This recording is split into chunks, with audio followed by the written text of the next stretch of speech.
What game should I review this time?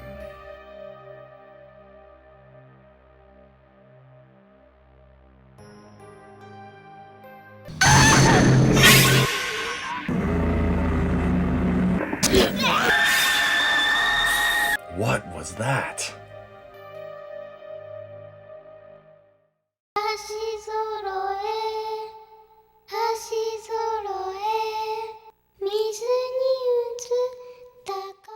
In the vast sea of horror video games, there are many I've covered on this channel that were seemingly forgotten. Many of these titles reside on the PS2, but none have been more forgotten and rare than Kuon. But why is this game so rare, and does it deserve the price tag demanded of it today? Get out your Tanto blades and your Komodos, and let's review Kuon. Kuon is a survival horror game developed by From Software and published by From Software in 2004.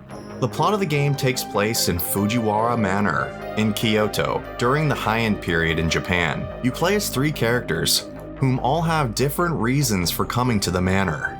One thing they all share in common is the estate has been overrun with demons and monsters, and while they try to find answers to their mysteries, they must survive the night, solving puzzles, reading diaries, and above all, avoid the silkworms.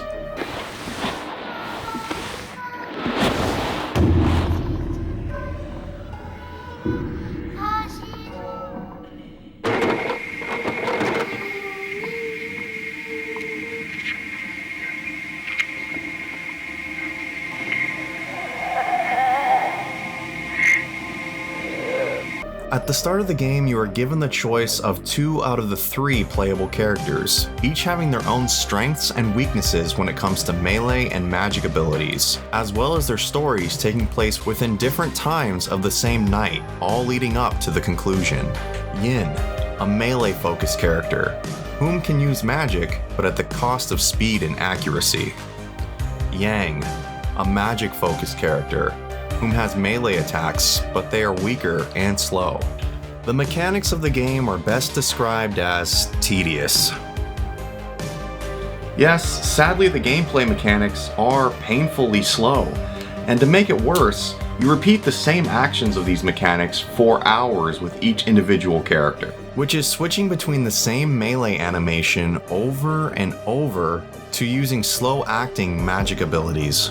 To be fair, this game has a good number of varying magic scrolls to use that have unique powers, but most of the time at the cost of taking damage due to them casting very slowly.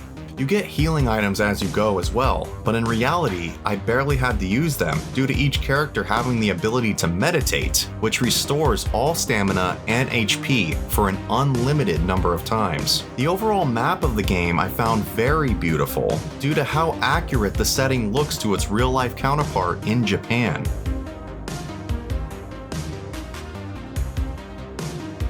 The cutscenes are also very impressive, aside from the lack of the characters' mouths never moving, and made me kind of wish this was more of a movie than a game.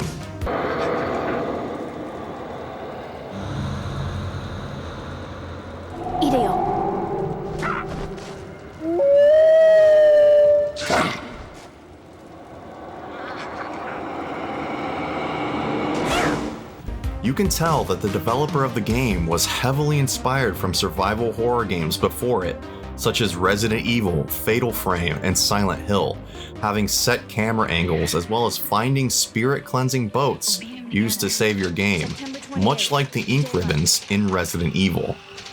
The monsters have overtaken the city.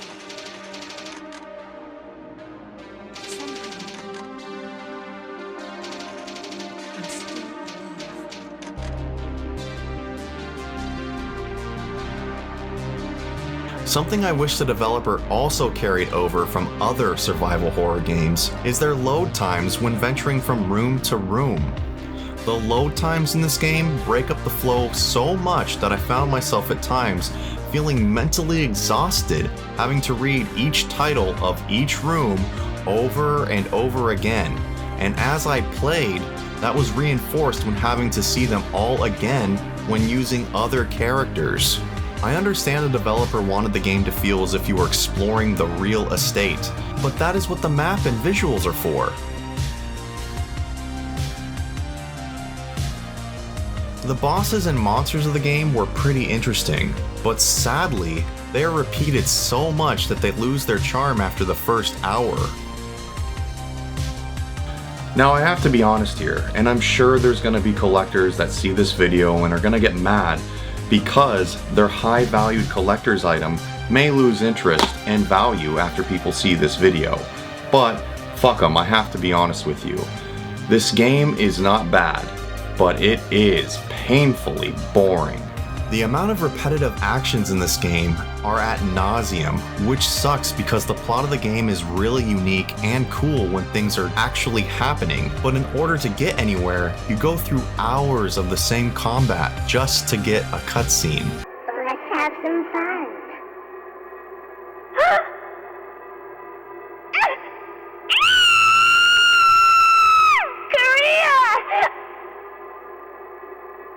This is further compounded by the fact that once you play as other characters, you basically explore the same rooms over and over again with little variation in combat, just to get a different cutscene.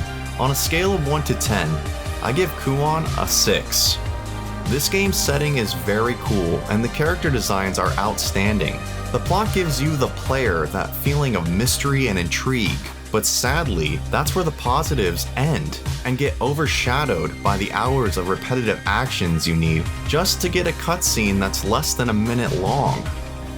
And for a game that demands a price tag of $800, I would highly suggest skipping this one, at least until it's brought into a digital format, or the worst case scenario, emulation.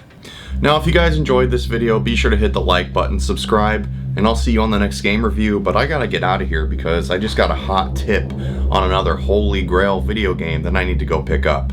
So, I'll see you later.